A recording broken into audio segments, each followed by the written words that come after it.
In Capital News tonight, hundreds of refugees from the Democratic Republic of Congo flee to Tanzania.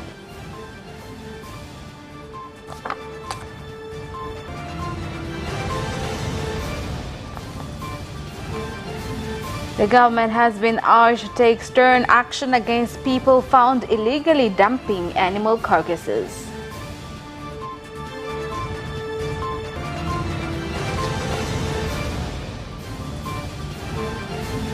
And in sports, boxers Idi Pialali and Mfaume have agreed to a WBF belt rematch.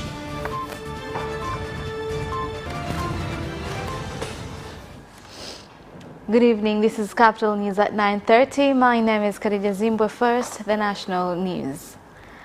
Hundreds of residents from the Democratic Republic of Congo have started to enter Tanzania through Lake Tanganyika in Kigoma region, fleeing conflict in the country, where more than 2,600 DRC nationals have been received since March 5th this year.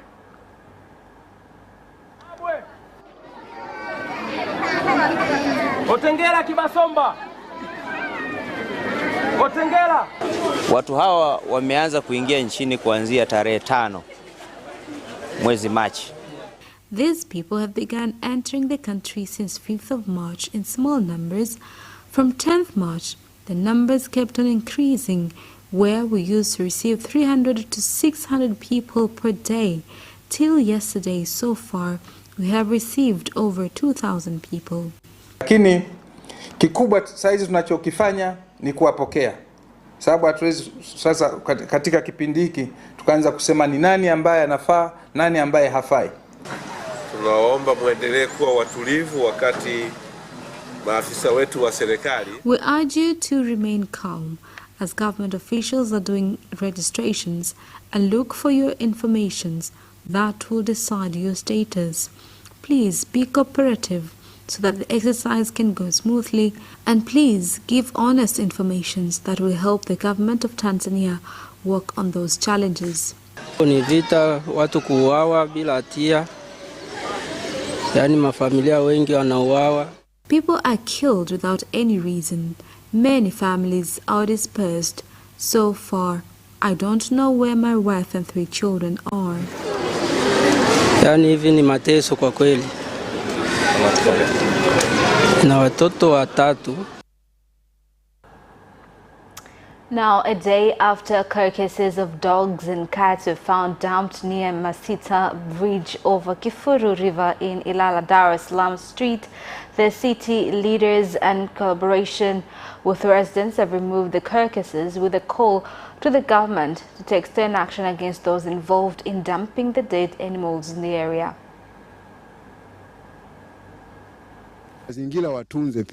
We are grateful to ITV Media for the quick response of our problem. As residents, we are satisfied. My call to all leaders involved is work on the matter on time. Kwanza kabisa naomba nishukuru vyombo vya habari hasa ITV kwa jinsi jana walivyoweza kutukimbilia kwa swala lazima la mizoga tuliokuwa tumetupiwa katika eneo letu na mitaa yetu ya Kifuru. Baada ya kufika vyombo vya habari waliweza kutupelekea taarifa zetu, na tunashukuru pia vyombo vya habari. Baada ya kupeleka taarifa habari tuliweza kusaidiwa. Tunashukuru serikali yetu ya mtaa kwa kutusaidia.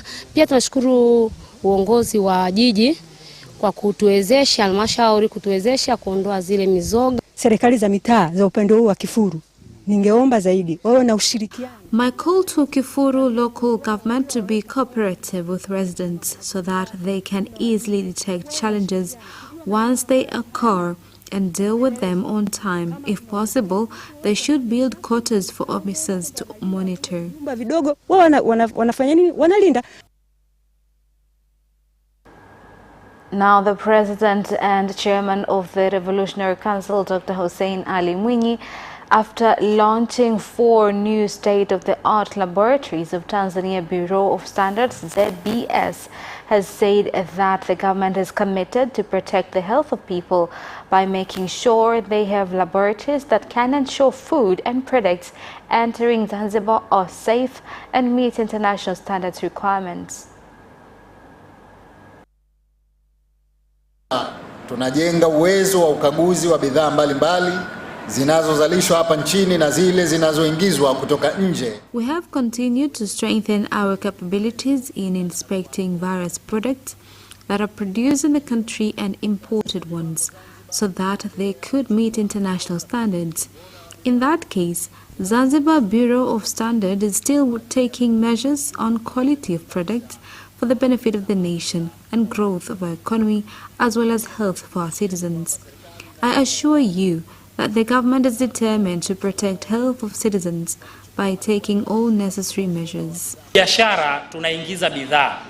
Ni dhahiri kabisa kama nchi hatuwezi kufanya biashara kwa bidhaa zisizokuwa na viwango. Kwa hiyo kuimarika kwa maabara hizi za ZBS ni moja kati ya maagizo ya kuhakikisha kwamba tunakuwa na mazingira mazuri ya biashara. Mondo, gypsum, simenti, kokoto, matofali, tiles. All construction materials will be inspected in the country.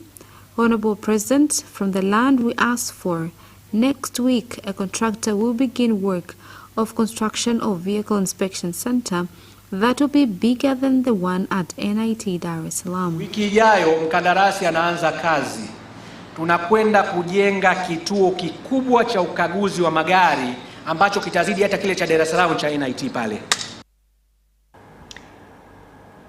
Construction of Chato Road in Mikocheni, Kinondoni district in Dar es Salaam has started again after it stopped for nearly 1 year due to various reasons, a situation that has inconvenienced residents in the area.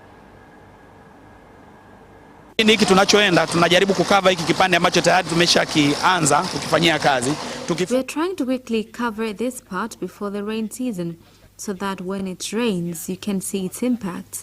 The work is done day and night, where we began working yesterday night. We are trying to do our best so that the road can be passable before the rain season. Kwa ngumu kwa kusema kweli kwa sisi wapita njia, kwa sababu barabara ni hapa ni mbovu. The road is in a poor condition. Recently, I had a small accident on this road. We are grateful to the government and ITV for what you have done. Honestly, you have restored our faith with this road. Nafurahi sana. Yani tumefurahi hasa yani. Maana work began last night and the contractors are working till right now. We are very happy. Tumefurahi sana. ITV tunaipenda kwa kweli. Wamefanya jambo jema sana. Tunawashukuru sana. Tanzania and African Development Bank AFDB have signed a loan agreement of 374 billion shillings for the Kakono Power Project in Kagera region, which will have the capacity to produce 87.8 megawatts of electricity and reduce the problem of frequent power cuts. Lengo kuu la mradi wa umeme wa maji wa Kakono ni kuongeza uzalishaji wa nishati kwenye gridi ya taifa kwa vyanzo vya gharama nafuu ili kukabiliana na upungufu wa umeme katika maeneo ya kaskazini magharibi mwa Tanzania. Of the construction of the new hydropower plant, we expect that approximately 210,000 households, small and medium enterprises, as well as mining companies, especially those that are engaged in gold mining within that area, will be provided quality and reliable power supply so we can contribute to reducing greenhouse gas emissions through increasing the share of renewables in the energy generation mix. Now, opposition party Chadema has called on the government to address the issue of rising inflation that has led to the high cost of living. The statement was made by the national chairman of Chadema, Freeman Mbowe, when addressing residents of Rorya constituency in Mara region. Kama tungeweza kutumia vizuri mapato ya serikali ya Tanzania, if we will manage to utilize well government revenues, we couldn't have gone to any country asking for help. because in this country, government leaders are the ones busy squandering government money. Unfortunately, citizens, you have no say on your life or even your resources. In this country, people are in hunger, life is hard, and there is no member of parliament who can address that or even suggest to the government to supply subsidized food for the affected communities. Wanafunzi ambao wazazi wao hawana bima ya afya hawataandikishwa, hawatasajiliwa vioni. Huu ni uonevu. Leo mwanamke wa Rorya ambaye amemsomesha mtoto wake kwa kuuza uji, leo unamkataza asisajiliwe chuo kikuu. And the snow on Mount Kilimanjaro will continue to lessen if immediate measures are not taken to stop environment destruction that has caused reduction of ice from 20 kilometers to the current 1.5 kilometers. This was revealed at a meeting held to mark the 50th anniversary of Mount Kilimanjaro National Park. Tutakapofanya mchezo hiyo ilikuwa ni miaka 50 nyuma. If we will not be keen enough in the coming 5 years, there shall be no Mount Kilimanjaro. I do not understand what Tanzanians have turned into. These are not our norms. How do people use reserve land for their own purposes? To extend measures against such people, Tanzanians should learn to abide laws. Hifadhi kwa takriban miaka 50 toka imeanzishwa imekuwa ikikabiliwa na changamoto mbalimbali. The reserve has been facing several challenges since its introduction 50 years ago. The challenges include animal poaching activities, forest crops, and human activities. Eneo la zamani la barafu lilikuwa takriban kilomita za eneo 20. Previously, the iceland was about 20 kilometers. Right now, we're left with only 1.7 kilometers. You can just imagine how much has been lost. It's good as a live laboratory. And that is the end of national news. International news follows up next.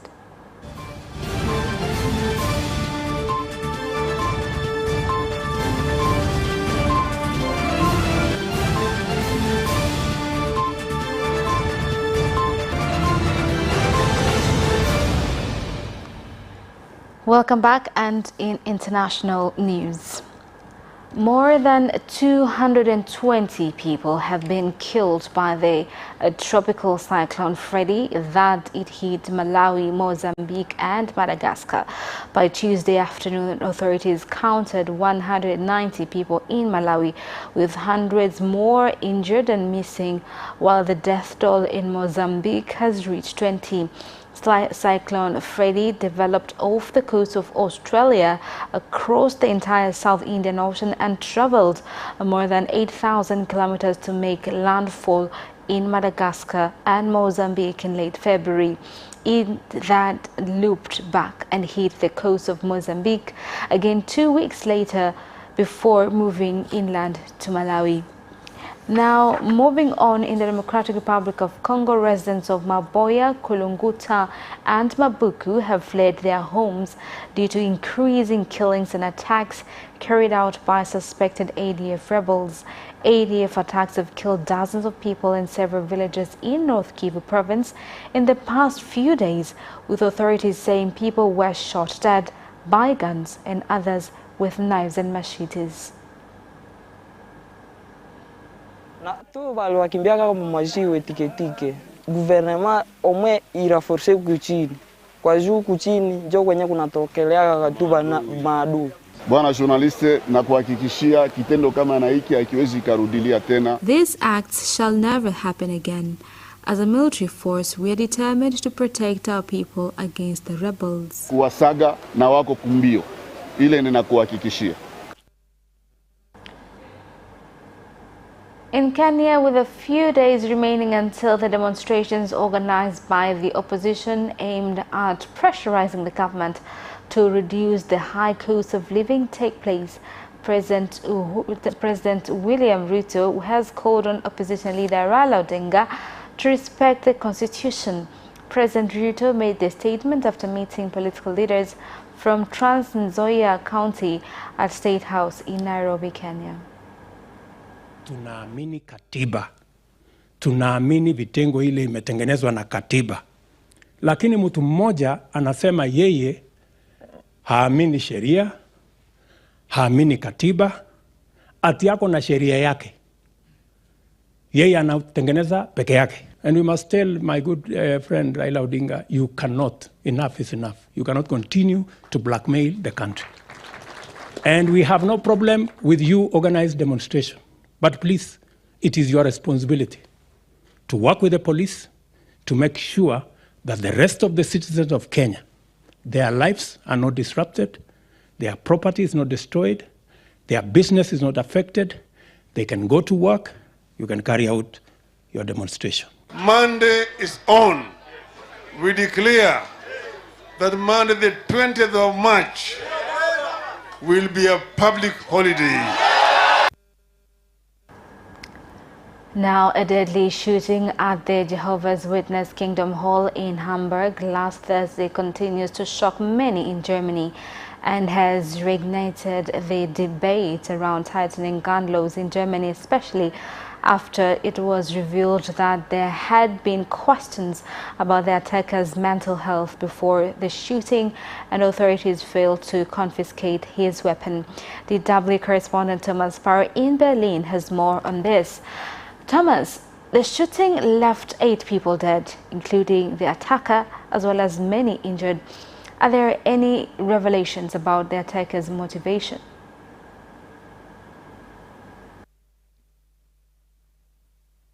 Authorities continue to look at the possible motivation behind that attack. They had originally said that they did not see any political motivation or any terror background, and the focus for the authorities had centered from the beginning on possible mental health problems, also possible personal problems that the attacker had had with the Jehovah's Witnesses community. According to authorities, he had been a member of that community but had left the community in bad terms. And this is still something that authorities are trying to investigate, to what extent personal or mental health issues played an important role in this particular attack. It's also important to stress that prior to the attack, authorities had received an anonymous tip hinting at possible mental health issues by the perpetrator.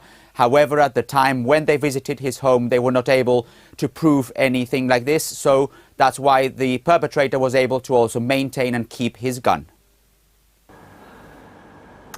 Now, the political debate is now centered around tightening gun laws in Germany. Could you give us the details of that debate and explain how strict gun laws are in Germany?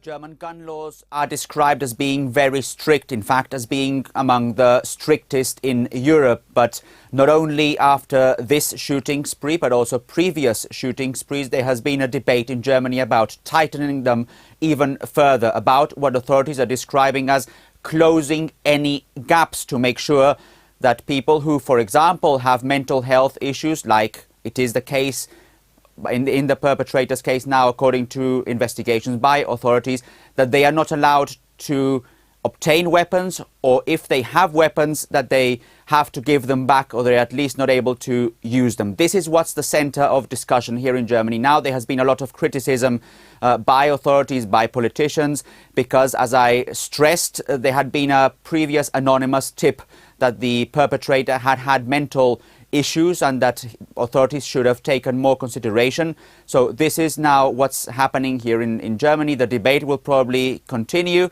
and according to experts, it is indeed probable that some change could happen, although it is unclear exactly how fast that could happen. Now, how common are shootings in Germany compared to other countries, and what about the conditions of the injured victims? They are not as common as in other countries, for example, if you consider the United States, but that is not to say that there haven't been several shootings in Germany, especially also shootings in previous years. However, the motivations behind those shootings have been different. They have varied from far-right extremist motivations to personal and mental health issues by the perpetrator. So it is always very difficult to put all of these different shootings in the same bag. And that's the reason why also authorities have been very careful when it comes to describing the possible motivation behind this attacker in Hamburg. Investigations still continue, and what also continues, by the way, is the treatment of those who were injured. According to information that was released on Tuesday, at least 6 people are still being treated in hospital. Thank you for the update, Thomas. And that is the end of international news. Business news is next after the break. We'll be right back.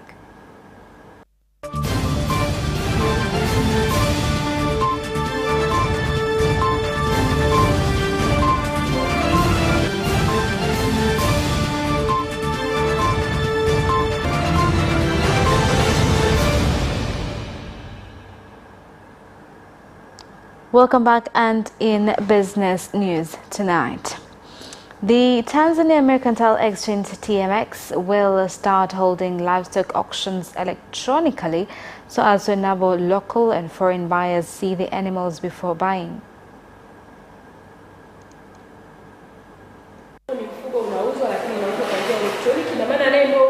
The electronic system will help customers from far areas get a chance to get details of the cattle without a need of being here physically. It is important to sensitize users of this system, especially to farmers and herders in villages, so that they could use it properly for their own benefits.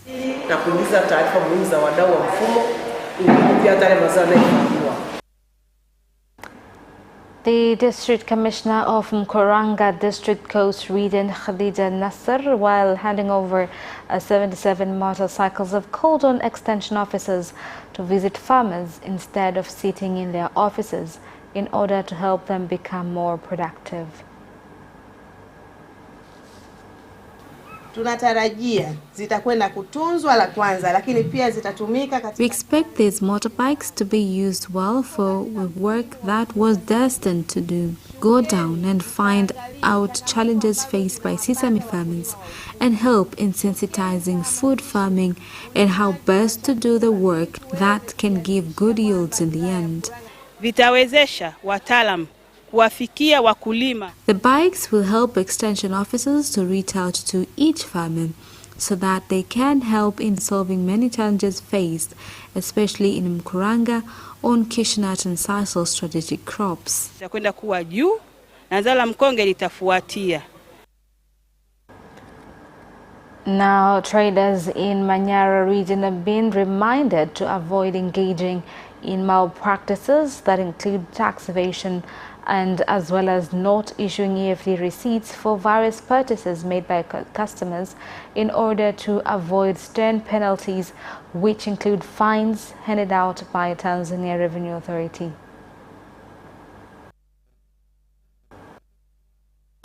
Usipodai risiti wakati unanunua kuna adhabu ambayo ni. There are penalties for those who will not ask for receipts. Will be forced to pay a fine of about 30,000 to 1.5 million shillings, and for those who will sell products without giving out receipts will be forced to pay a fine of between 3 to 4.5 million shillings. Thus, people should not neglect these issues of receipts.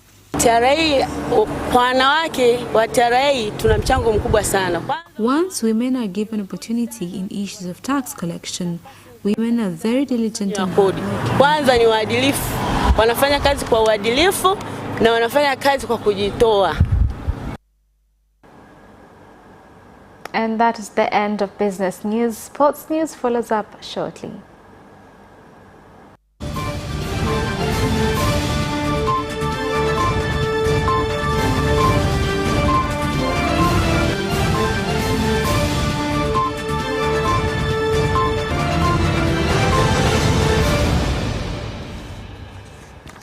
Welcome back, and in sports news tonight, Boxers Idi Pialali and Mfaume Mfaume have agreed to rematch for the WBF belt, which will be fought on September 1st at Uhuru Stadium. Kwanza Azam TV nadhani kwa wote, napenda kushukuru bondia wangu Mfaume Mfaume Team Knuckles, napenda kumshukuru pia Idi Pialali kutoka Manzese.